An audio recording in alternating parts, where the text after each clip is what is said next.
हुआ फिर समा।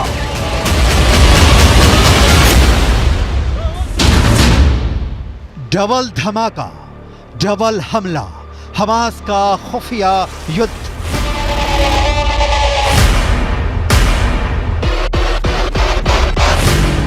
हमास के 45,000 लड़ाकों में से कितने सुरंग के अंदर और कितने जमीन के ऊपर से इजरायली सेना पर हमला कर रहे हैं, इसे लेकर ना तो अभी तक मोसाद कोई खुलासा कर पाया है और ना ही अमेरिका की खुफिया एजेंसी को कोई भनक लग पाई है। लेकिन मिडिल ईस्ट की मीडिया से जुड़े जानकारों के मुताबिक हमास इजरायली सेना पर वैसे भीषण हमले नहीं कर रहा है जैसे उसे करने चाहिए थे। कुछ खबरों में दावा किया गया है कि भले ही इजरायली सेना दावा करे कि वो गाजा सिटी के बीचों बीच पहुंच चुकी है, लेकिन हकीकत में इस दावे पर पश्चिमी मीडिया के वॉर एक्सपर्ट्स अब सवाल उठाने लगे हैं। इजरायल के 34 से ज्यादा सैनिक जमीनी हमले के दौरान मारे जा चुके हैं। हम आपको पश्चिमी मीडिया के दावों के हवाले से बताने जा रहे हैं कि इजरायल सेना पर डबल धमाके के साथ डबल हमले की तैयारी हमास ने हिजबुल्लाह से मिलकर कर ली है।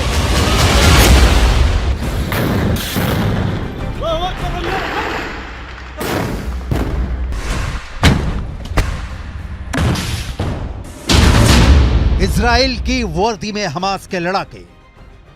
लगता है इस बार इजरायली सेना, इजरायली खुफिया एजेंसी मोसाद और बिना शेत हमास की ताकत और वॉर प्लान को समझने में बुरी तरह से फेल हुए हैं। 27 अक्टूबर से शुरू हुए दूसरे चरण के इजरायली हमले में दावा किया जा रहा था कि इजरायली सेना एक हफ्ते के अंदर उत्तरी गाजा से हमास के लड़ाकों का सफाया कर देगी, लेकिन अभी तक इजरायली सेना सिर्फ 400 के करीब सुरंगों को तबाह कर पाई है।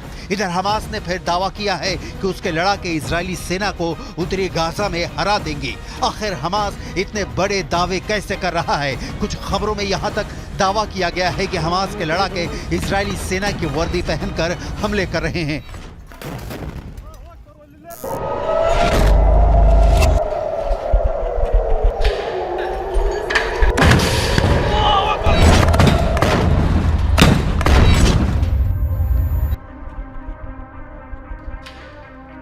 हमास सेना के शाखा अल कसम ब्रिगेड ने एक वीडियो जारी किया है जिसमें दिखाया गया है कि उत्तरी गाजा में इजरायली सेना उनके टैंक, उनके बख्तरबंद लड़ाकू वाहनों, यहां तक कि बुलडोजर पर भी हमास लड़ाके बेहद बेरहम और घातक हमले कर रहे हैं।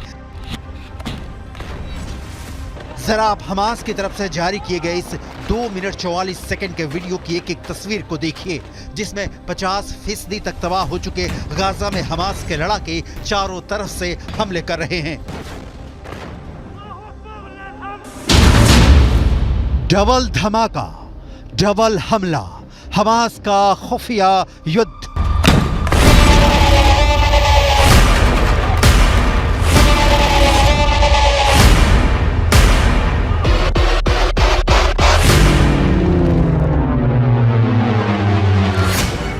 हमास की अल कसम ब्रिगेड के लड़ाके आरपीजी, थर्मोबैरिक ग्रेनेड, रॉकेट से इजरायली सेना पर बेहद पास से हमले कर रहे हैं। इजरायली टैंकों पर महज 100 से 150 मीटर दूरी से एंटी टैंक मिसाइलें और रॉकेट से हमले हो रहे हैं।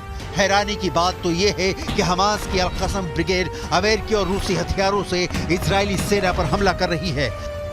हमास के पास जो घातक राइफलें हैं उन्हें देखकर ही लग जाता है कि या तो अमेरिकी हैं या फिर रूसी। इस वीडियो में दिखाया गया है कि हमास के लड़ाके अचानक तबाह इमारतों से बाहर निकलकर आरपीजी फायर कर रहे हैं या फिर टैंकों पर सीधे रॉकेटों से हमले कर रहे हैं, जबकि जमीन पर इजरायली सेना का एक भी पैदल सैनिक नहीं दिख रहा है। इजरायली सेना पूरी तरह से या टैंक के अंदर है या फिर किसी बख्तरबंद वाहन के अंदर से हमास के लड़ाकों से जंग कर रही है। हमास के इस खुफिया युद्ध ने इजरायली सेना के पसीने छुटा दिए हैं। खुद इजरायल के रक्षा मंत्री तक मानने को मजबूर हैं कि उन्हें बेहद क्रूर और शातिर लड़ाकों से जंग करनी पड़ रही है। עזה היא בסיס הטרור הגדול ביותר שבנה האדם אי פעם. כל העיר הזו היא בסיס טרור אחד גדול. מתחת לקרקע קילומטרים של מנהרות. הן מתחברות אל בתי חולים, אל בתי ספר, הן מחוברות ביניהם. יש בתוכם חדרי קשר. מחסני תחמושת, מקומות לינה, והכל על מנת לשמש בסיס של טרור שממנו ניתן לפגוע. इजराइल के लिए विनाशक हिजबुल्लाह का हमला। लेकिन वहीं दूसरी तरफ हिजबुल्लाह के चीफ हसन नसरल्लाह ने दावा किया है कि इजरायली सेना के लिए गाजा युद्ध विनाशकारी साबित होने जा रहा है। हिजबुल्लाह के 60,000 से ज्यादा लड़ाके हमास के 40,000 लड़ाकों के साथ इजरायली सेना पर दूसरे राउंड का विनाशकारी हमला करने जा रहे हैं। पश्चिमी मीडिया ने भी माना है कि हिजबुल्लाह की रॉकेट और मिसाइल ताकत इजराइल के लिए विनाशकारी साबित होगी। हालांकि इजरायली सेना पूरे जोश के साथ दावा कर रही है कि उसने उत्तरी गाजा में 10 घंटे की भीषण जंग में पिछले 24 घंटे के अंदर हमास के बहुत बड़े गढ़ पर कब्जा कर लिया है। इजराइल की आईडीएफ ने दावा किया है कि महज 10 घंटे की लड़ाई के बाद हमास का प्रमुख गढ़ पर कब्जा कर लिया गया है। इजरायली सेना का कहना है कि 10 घंटे की भीषण जंग में हमास के दर्जनों लड़ाके मारे गए हैं। आईडीएफ की मुख्य पैदल सेना इकाइयों में से एक नाहल ब्रिगेड के सैनिकों ने उत्तरी गाजा के पश्चिम में जबालिया पर भीषण हमला किया है। जबालिया में आउटपोस्ट 17 पर आईडीएफ ने हमास लड़ाकों को मारकर कब्जा कर लिया है। आईडीएफ ने खुलासा किया है कि हमास के लड़ाके जमीन के ऊपर और भूमिगत मार्ग से हमले कर रहे हैं। आईएसए और आईडीएफ की खुफिया जानकारी के आधार पर एक आईडीएफ फाइटर जेट ने सेंट्रल कैंप ब्रिगेड में हमास के एंटी टैंक मिसाइल यूनिट के प्रमुख इब्राहिम अबू मगसीब को मार डाला है। आईडीएफ के मुताबिक अबू मगसीब के मारे जाने से पहले इजरायली सेना और आईडीएफ सैनिकों पर कई एंटी टैंक मिसाइल से हमले करने जा रहा था। इससे पहले हमास के एंटी टैंक मिसाइल के कमांडर मोहम्मद असर को आईडीएफ ने मार डाला था।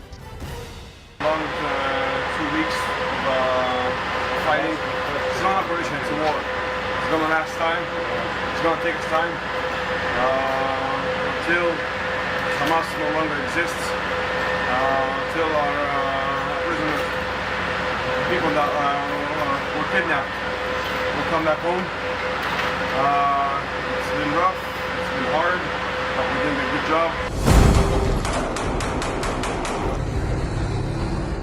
आईडीएफ ने कई तस्वीरें जारी की हैं जिसमें दावा किया गया है कि नॉर्थ गाजा में हमले बेहद तेज कर दिए गए हैं। इजरायली सेना ने यह भी दावा किया है कि हमास के करीब 60 कमांडरों को अब तक मार दिया गया है। रॉयटर्स के मुताबिक इजरायली सेना ने गाजा में हमास के चीफ याह्या सिनवार को उसके बंकर में अलग थलग कर दिया है। वो बंकर के बाहर की दुनिया से पूरी तरह से कट चुका है। इधर इजराइल के युद्ध कैबिनेट के मंत्री रॉन डर्मर ने दावा किया है कि 30 दिन से ज्यादा की जंग में 3 से 4 हजार से ज्यादा हमास लड़ाके मारे जा चुके हैं। उत्तरी गाजा का 50% इलाका पूरी तरह से तबाह हो चुका है। फिलिस्तीनी और हमास समर्थकों के बीच कोहराम मचा हुआ है।